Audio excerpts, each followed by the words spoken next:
राधा स्वामी जी प्यारी साध संगत जी बाबा जी से किए गए के प्रश्न उत्तर कहती हैं कि बाबा जी जब बाबा जी से क्वेश्चन आंसर करती हैं तो क्वेश्चन करते हुए कहती हैं कि जब इंसान बैठा हो बाबा जी का ध्यान धरता है तो वह कांपने लगता है और उसी ध्यान में पहुंच जाता है। जो तो उसके सेवादार ऐसा करते हैं कि उसको उठा कर ले जाते हैं। क्या यह ठीक है? तो बाबा जी ने आंसर दिया, हाँ, सेवादारों का फर्ज है कि उनको संभालना। अगर वो काँप रहे हैं तो उसको उठाना उनका फ़र्ज़ है।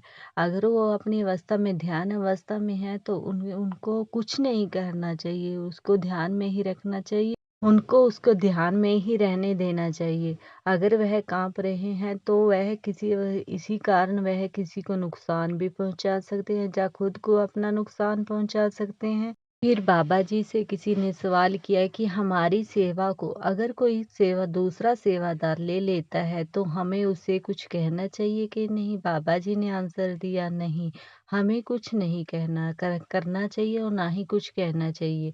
अगर उसकी मर्जी है, जो सेवा करना चाहता है तो कर सकता है, अगर नहीं करना चाहता तो ना करे। आपको उसकी खुशी में ही अपनी खुशी को प्रकट करना चाहिए। अगर आपकी सेवा दूसरों को मिल गई है तो कुछ नहीं, कोई बात नहीं, आपको खुश होना चाहिए।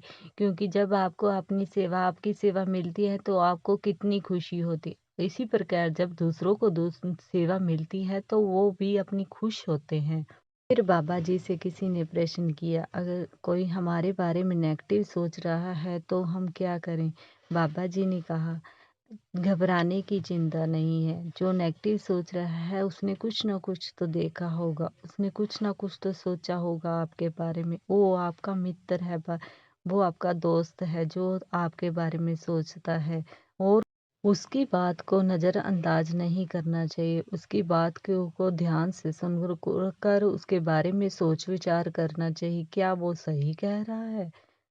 फिर बाबा जी से किसी ने प्रश्न किया, बाबा जी, जब भी कोई बात हमारे घर में होती है तो मेरे पिताजी कह देते हैं कि बाबा जी हमारे साथ है, क्या आप हो हमारे साथ? बाबा जी ने आंसर दिया कि मालिक तो सबके साथ होते हैं, वो किसी को भेदभाव नहीं करते हैं, वो हर एक इंसान के शरीर में बैठे हैं, हर एक इंसान की बातें सुनते हैं, उनके बारे में सोच विचार करते हैं।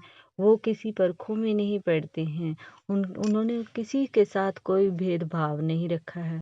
वो तो प्यार का सागर है। वो तो इतना चाहते हैं कि मेरा बच्चा मेरे पास आ जाए और नाम जपे, अपना नाम ले।